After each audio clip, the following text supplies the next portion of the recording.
హరే కృష్ణ అందరికీ ప్రణామాలు. ఈరోజు ఇంకో మంచి విషయం తెలుసుకుందాము. భగవంతుడు 7వ అధ్యాయం 14వ శ్లోకంలో 4 విధాలైనటువంటి భక్తులు ఉన్నారు నాకు అని చెప్తాడు. ఒకరేమో కష్టాలు వచ్చినప్పుడు తలుచుకుంటారు.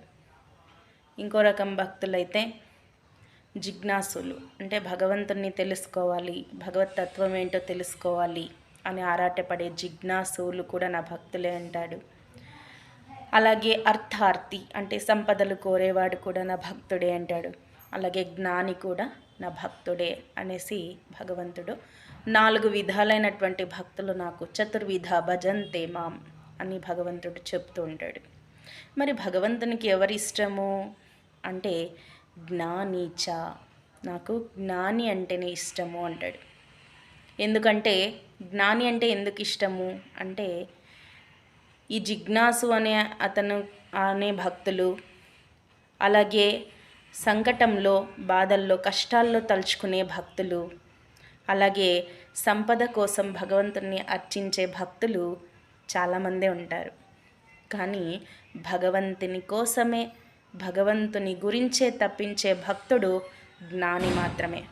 నిష్కామ భావంతో, ఎలాంటి ప్రతిఫలాన్ని కోరక భగవంతుణ్ణి అర్చిస్తూ, ధ్యానిస్తూ, తపిస్తూ ఉంటాడు. అందుకే జ్ఞాని అంటే నాకు ఇష్టం అంటాడు. అంతేకాకుండా జ్ఞాని ప్రతి మనిషిలోనూ, ప్రతి ప్రాణిలోనూ, ప్రతి అణువులోనూ భగవంతుణ్ణి దర్శిస్తూ ఉంటాడు. అందుకే భగవంతుడు నాకు అందరూ ఇష్టమే, అందరూ సమానమే, కానీ నాకు జ్ఞాని అంటేనే ఇష్టం, జ్ఞానుల్లాగా ఉండే వాళ్ళంటేనే ఇష్టం అని భగవంతుడు చెప్పాడు. నార్మల్గా అయితే మనము ఉపాసన, పర్యుపాసన అనే మాటలు వింటూ ఉంటాం.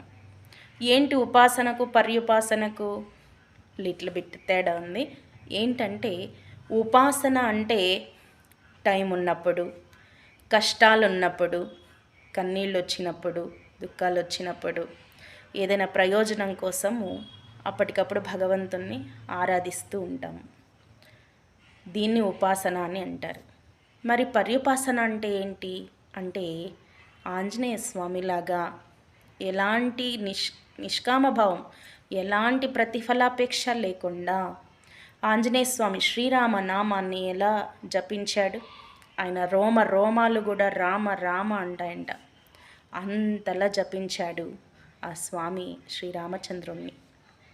అది పర్యుపాసన అంటే నిరంతరాయంగా క్షణం కూడా భగవంతుణ్ణి మరవక,